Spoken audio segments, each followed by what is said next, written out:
Hello students, कैसे हो आप। हम पढ़ रहे हैं चैप्टर साउंड। तो आज हम देखेंगे एप्लीकेशंस ऑफ अल्ट्रासाउंड। तो मैंने आपको कहा कि अल्ट्रासाउंड क्या होती है। वो होती है हाई फ्रीक्वेंसी वेव्स। और अल्ट्रासाउंड जो होते हैं वो ट्रैवल करते हैं along well defined paths even in the presence of obstacles. अब अगर ऑब्स्टैकल भी इनके बीच में आते हैं तब भी वो ट्रैवल करते हैं। तो इन्हें हम इंडस्ट्रीज़ और मेडिकल पर्पज़ के लिए इस्तेमाल करते हैं। तो अल्ट्रासाउंड जनरली हम यूज़ करते हैं to clean parts located in hard to reach places, यानी कि जिन प्लेसेस तक हम नहीं पहुंच पाते हैं वहाँ पर हम इन अल्ट्रासाउंड्स को इस्तेमाल करते हैं। और उसकी वजह से हम इनको साफ़ करते हैं इन चीज़ों को, जैसे कि स्पायरल ट्यूब हो या ऑड शेप्ड पार्ट्स हो या इलेक्ट्रॉनिक कंपोनेंट्स हो।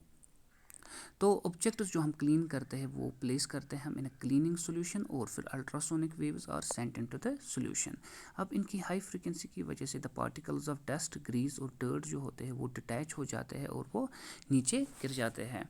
The objects thus get thoroughly cleaned. अब अल्ट्रासाउंड को हम यूज़ करते हैं to detect cracks and flaws in metal blocks. जैसे कि देखो यहाँ पर अल्ट्रासाउंड वेव्स ये सेंड कर रहा है। अब अगर इसमें बीच में कहीं डिफेक्ट है या फ्लॉ है तो वहाँ पर क्या होगी, वहाँ अल्ट्रासाउंड रेज पड़ेगी और वो वापस आएंगी। ठीक है, ऐसे तो हमें इसकी वजह से क्या आता है, डिफेक्ट हमें मालूम हो जाता है। जैसे कि यहाँ ये सीधे जा रही है, अब अगर ये कहीं रुक जाती है अल्ट्रासाउंड रेज तो ये वापस आ जाएंगी। ठीक है, तो इसकी वजह से हमें इस डिफेक्ट या फ्लॉ का पता चलता है। तो मेटेलिक कंपोनेंट्स जो जनरली होते हैं वो यूज होते हैं in construction of big structures like buildings, bridge, machines and scientific equipment.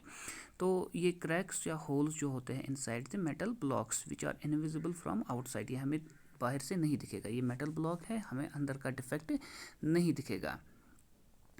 तो this reduces the strength of structure. तो इसकी वजह से क्या है, ये कमज़ोर पड़ जाता है। इसमें क्रैक है, ये इसकी वजह से क्या होगा, ये इसकी वजह से कमज़ोर हो जाएगा ये स्ट्रक्चर। तो ultrasonic waves are allowed to pass through metal block and detectors are used to detect the transmitted waves. अब हम डिटेक्टर्स यूज़ करते हैं टू ट्रांसमिटेड वेव्स। अब यहाँ डिटेक्टर्स लगे हुए हैं, यहाँ पर ये डिटेक्ट हो गया कि अल्ट्रासाउंड वेव्स आई, यानी कि कोई भी फ्लॉ नहीं है। अब बीच में क्या हुआ, यहाँ पर अल्ट्रासाउंड वेव्स रुक गई, तो ये डिटेक्टर्स पे मैं नहीं आई, तो इसका मतलब है यहाँ पर डिफेक्ट है इसी के सीध में। तो यहाँ पर भी ये ईजिली पास हो रही है। If there is even a small defect, ultrasound waves gets reflected back indicating the presence of flaw or defect।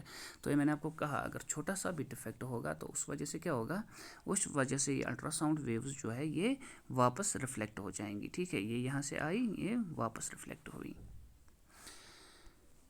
तो ultrasound is reflected from the defective location inside the metal block.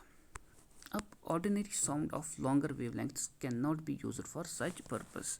अब कोई भी sound जो जिसकी wavelength ज़्यादा है वो हम इन चीज़ों के लिए इस्तेमाल नहीं कर सकते हैं, क्योंकि वो बेंड होगी around the corners of defective location and enter the detector. उसको क्या होगा, वो यहाँ पर बेंड होगी, ठीक है, ऐसे, और ये डिटेक्टर पे आ जाएगी। ठीक है, तो अल्ट्रासाउंड क्या है, स्ट्रेट में आई तो ये रिफ्लेक्ट भी स्ट्रेट में वापस हुई, तो इस वजह से हमें इस डिफेक्ट का पता चला। तो ये अल्ट्रासाउंड वेव्स की एक थोड़ी सी इंट्रोडक्शन है। कल हम देखेंगे हम कहाँ कहाँ इसको इस्तेमाल करते हैं। तो अच्छे से पढ़ना।